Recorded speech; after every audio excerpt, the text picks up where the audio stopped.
Alam mo ba kapatid, na merong mga bagay na sinasabi ang isang lalaki kapag sobrang mahal ka niya.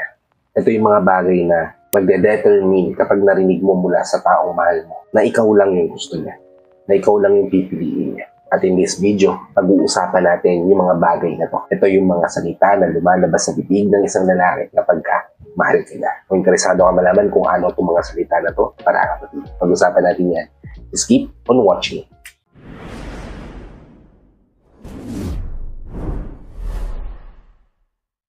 Hi, I'm Gary Opimo at gumagawa ko ng mga videos na tulad nito para matulungan ka na maging best version ng sarili mo at may bigay mo yung best self mo, syempre, sa taong mahal mo. Kaya kung bago ka lang dito sa channel ko, please consider liking this video. Hit the subscribe button and the notification bell para lagi kang updated sa mga videos na tulad nito na i-upload pa natin sa inaharap. At wala nang paligili pa, ang unang bagay na maririnig mo sa isang lalaki kapag gusto ka niya, mahal ka niya o pinipili ka niya ay yung I got you. Isa sa mga salita na reassuring, di ba? Yung tipong kapag narinig mo sa isang tao, mafe-feel mo na may someone na handang sumuporta ang malalay sa'yo, di ba? Yung tipong kapag sinabi sa'yo, o kapag narinig mo mula sa isang tao, mafe-feel mo na hindi ka nag-iisa. Yan yung unang bagay na maririnig mo sa isang lalaki kapag gusto ka niya, kapag willing siyang gawin ng lahat para sa'yo. Okay? Kasi tayo sa ikalawa, which is, ako na bahala dyan. Siyempre, hindi naman tayo perfecto, di ba? May mga bagay tayo nagagawa na palpak. Pero kung meron tao na handang ayusin yung mga gusot sa buhay natin, handang ayusin yung mga bagay na magiging imperfect sa atin, yun yung magpapafeel sa atin, siyempre, na special tayo rito sa taong to.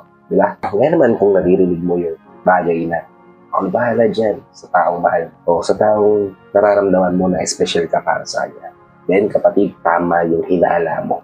Especially ka sa taong yan.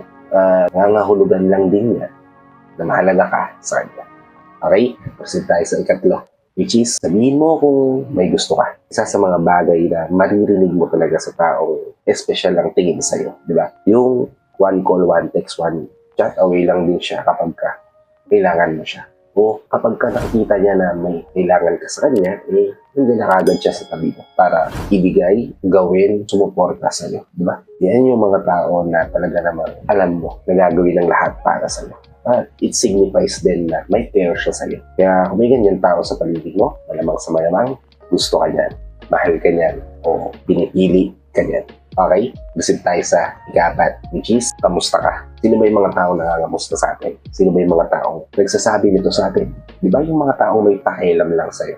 Kung walang pakialam sa'yo ng isang tao, kakamustahin ka ba niya? Hindi, di ba? Kaya kung maririnig mo to sa isang tao na tingin mo special ka para sa kanya, at palagi niyang nasasabihan sa'yo, ibig sabihin gusto niya malaman kung ano yung nararamdaman mo ngayon. Okay ka lang ba? Kung hindi, may tutulong ba siya o wala? At usually, yung mga taong nagtatanong naman nito, gumagawa ng hakbang para mapalapit lang sa taong tinatanungan nila. Kasi isa yan sa mga pang-start ng conversation. O, kamusta? Diba? Ang hirap hindi sagutin yan kapag ikaw yung tinanong yan. Diba?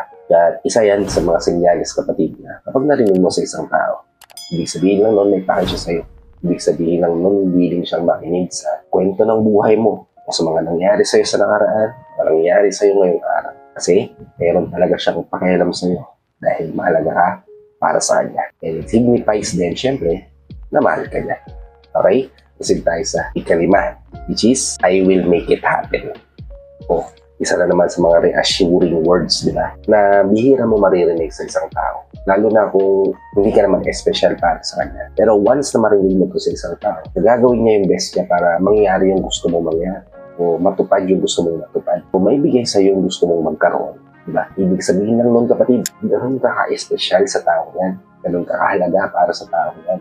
Ganun ka niya iniingatan, pinapahalagahan, at willing siyang gawin ng lahat para hindi ka ma-disappoint. And that signifies, kapatid, love. Diba? Hindi niya alam kung ano yung posibleng maging result ng gagawin niya. Willing siyang gawin para ipatunayan sa'yo o mapakita sa'yo na maaasahan siya, reliable siya. At hindi ka ma-feel down o hindi mo ma-feel na walang tao susuporta at tutulong sa iyo. Kaya kapag ganyan yung pinapanandong sa iyo ng isang tao, sinasabi sa iyo ng isang tao, malaki yung posibilidad ko na mahalaga ka para sa kanya. May care siya sa iyo at posibleng mahal ka niya. Okay? Proceed tayo sa ika-anim, which is, I want you to be my wife. Boom!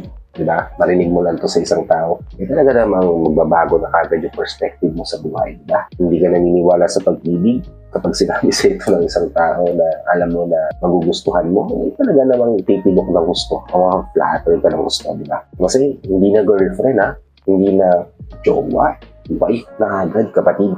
And nowadays, bihira mo marinig to sa isang tao, lalo na kung lolokohin ka ng isang tao. Diba? Kapag narinig mo nga naman to sa isang tao, ibig sabihin lang nun, kapatid, willing siyang samahan ka throughout. Willing siyang gawin ng lahat para makasama ka hanggang dulo. Napipiliin at gugustuhin ka niya over and over again. Na ikaw lang ang magiging maganda sa mga mata niya at ikaw lang ang sasamahan niya na tumanda. And wala nang ibang pang ibig sabihin nun, kundi mahal ka na, di ba? Kaya naman kung ganito yung naririnig mo sa isang tao, malamang sa malamang, mahal ka na. Okay? Proceed tayo sa ikapito, which is, gusto kitang makita palagi. Kapag narinig mo to sa isang tao, anong mapifeel mo? Di ba? Gusto ka niyang makita palagi, gusto ka niyang makasama palagi, gusto ka niyang makabanding, gusto ka niyang makausap, di ba?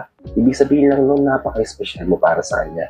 Kasi willing siyang gawin ng lahat para makasama ka, makita ka, makausap ka, makayakap ka, makabanding ka, di ba? Ganun ka-importante yung presensya mo sa buhay niya. Ganun kahalaga yung ikaw sa kanya, di ba?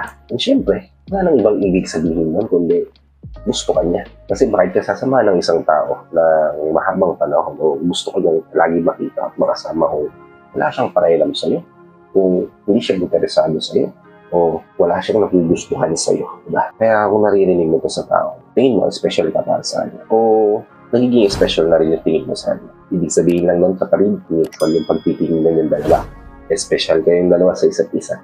At malaki yung posibilidad na gustong-gusto ka na. Okay? Proceed tayo sa ikawalo.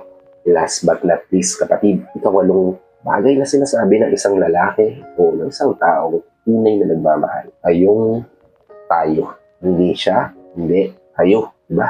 We, us, diba? Yun yung mga salita na gusto nating marinig sa kahit na sinong taong mahalaga para sa atin. Yung mangangarap sila ng kasama tayo sa pangarap nila, mag-i-imagine sila ng mga bagay na kasama tayo sa i-imagine nila kasi walang him lang, walang her lang, kundi us, diba? Kasi partnership yung papasukan nyo, kapatid. At hindi dapat solo-solo lang kayong dalawa, kundi dalawa kayong tataguyod sa relasyon na bubuuin nyo at dalawa kayong nakakapit sa isa't isa para mas maging matatag yung pagsasama. Now, kung nakikita niya kayo as a who, as a we, as a us, as a tayo, at hindi ako, di ba? Ibig sabihin lang nun, kapatid, especially ka sa tao yan. Mahal ka niyan, mahalaga ka para sa kanya, at garantisado na sobrang pipiliin ka niya sa kahit na sino. And I hope na enlighten yung isipan niya dito sa tips na binigay ko o sa mga bagay na narinig niyo dito sa video ko. If it does, kapatid, please help me share this to your loved ones. Tapos hindi natin matulungan ng video na para nakapulong na kayo sa kanila. Tulong na rin ako sa kanila. Sa lahat dyan kayo ng OFW viewers natin, sa mga viewers natin dito sa Pilipinas na walang sawang nanonood, sumusuporta at lahir na tuning in sa mga video na inapalid ko. Maraming salamat po sa kanagiging panonood at suporta. Kung bago ka pa lang dito sa channel ko, please consider liking this video. Hit the subscribe button and the notification bell para lagi kang updated sa mga videos na ako ulit o may upload pa natin. So hanggang dito na lang mga kapatid. Maraming salamat ulit sa panonood. I hope to see you all on the next one. Ingat ka dyan palagi kapatid. May God bless you and always protect you kung nasan mang lugar ka naroon. Peace. Whenever your heart is broken